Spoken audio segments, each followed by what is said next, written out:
All right, we just wrapped up a really good week plus of preparation. Really excited to see this year's version of the Minnesota Vikings taking the field in front of our home fans. Unbelievable opportunity to get to start, with our home opener again in Week 1, 2 years in a row, and with our home environment, we're expecting U.S. Bank to be loud as ever and what they always are, which is a true influence on the game with their ability to affect communication and the other side of the ball trying to work against our defense. So very excited about that. Have not talked to you guys about the Josh Metellus extension. Just wanted to offer up, a well-deserved congratulations for that. Josh, in my mind, really epitomizes and personifies so much of the great qualities of our football team from a standpoint of guy loves football. He's tough. He's accountable. Always a guy from a leadership standpoint that his teammates look to in critical moments and throughout our offseason and in-season preparation to lead by example, but also be a guy that I can lean on to go, a little bit further than that. His versatility and how he fits into what we want to do here moving forward is a true testament to really all what he is for our organization. And, just anytime a respected guy like that amongst his teammates gets rewarded and we get to secure, having him as part of our plans moving forward, that's always a really good thing when I hear that news right alongside our great fans. Just updating you, a couple injuries here. Troy Dye and Ryan Wright should go into the game as with really no injury designation, but did want to update you guys. Marcus Davenport was limited today with an ankle. He took part in just about everything, but he was limited, and we're going to be just monitoring how he goes into the game feeling. Something that happened yesterday, just a little bit of a tweak there, and want to be cautious, but we are optimistic that we should have Marcus. Time, you think? I don't believe so. I think if he's able to go, he would handle his full responsibilities. I want to ask you about Brian O'Neill too. Just how has he looked in this ramp up? And Wes said yesterday he should be ready for a full workload. Yeah, no, Ryan's done.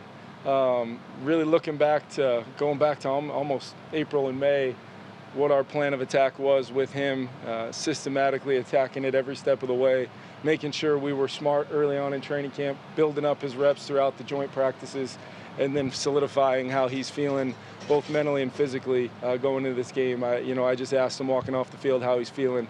He said great, couldn't be more ready to go. So I'm excited to see him back out there with the guys doing his thing. You got a few players making their NFL debuts here. Is there kind of a message or a story that you tell them before they go into the first game? No, I think those are great times, Matt, where I lean on the veteran leadership on our team. And, hey, you guys all have the experiences in some way, shape, or form of Jordan Addison, of, Ivan, different guys, young players. There might be a year 2 or 3 player that stepped into a more significant role, like a BA or a Jalen Naylor, some of these guys that, there's always the leadership of the locker room empowers all, and it's always an opportunity for those guys to, in these moments, we've wrapping up our prep.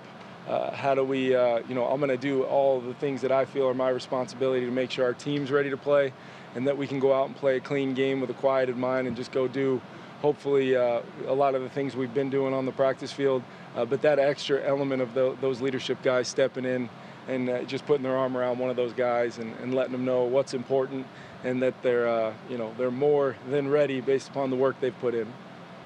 Caleb Evans, I know you guys felt confident about the plan you had for him, but just having him get through camp and get through those practices that you had with the other teams, does that add a level of confidence that he's kind of on the other side of that? Yeah, I haven't thought much about that, knowing that how he attacked or what was a pretty physical training camp all the way around, and there were some plays where I think throughout camp I think back to and he popped right up and he's ready to go on the next play. I think it's a testament to what his mindset in the off season. Some of the little things he's done from mouthpiece changing to making sure that he's got the right helmet on based upon what the recommendations are of our trainers and doctors, and then technique and fundamentals, and really, making it a priority for himself to avoid the things that he can control. It's a fast-moving game, and there's going to be things that happen, but when we can control with our technique and fundamentals, I think that's a huge part of it. The overall health of the team, just how much does that reinforce the way you guys approach training camp, preseason, Tyler and Uriah? Yeah, I think it's about everything. It's about, those names you mentioned, and Tyler running the show with Uriah, Josh in the weight room, how we're handling our nutrition with Remy, and then how we practice. And it was a little bit more of, a demanding camp from a physicality standpoint, and able to go about that throughout that month, month and a week. And have a short injury report going into the opener, have guys feel, I'm having guys tell me how good they feel, and ultimately that preparation continues. There's still time to maximize all of our resources here and make sure these guys are at their best come 12 o'clock on Sunday. From an overall standpoint on Davenport, how have you felt about his ability to kind of, A, keep himself ready to have a big workload, and B, just adapt to a new role on defense since you guys got him in here? Yeah, I think it's been a really good mixture of both, Ben. I think, we had a pretty clear-cut, identity and plan in place for him that, we really didn't miss a day of hoping that he would feel comfortable through the work we gave him. He's really versatile with a great combination of power and speed and football intelligence, and really pairing him with Daniil, DJ, and Pat in that room has given us a really strong feeling towards that outside backer room and the versatility of how we play. They do a lot of different jobs that make the defense go, and I think it's been really cool to see. And I know Marcus is really excited talking about US Bank Stadium, this morning with me, and how excited he is to get to experience that for real. What'd you say? What's he going to be listed as on the injury report? Ankle questionable. Yeah. And he was a limited participant today. See you guys Sunday. Good, thanks.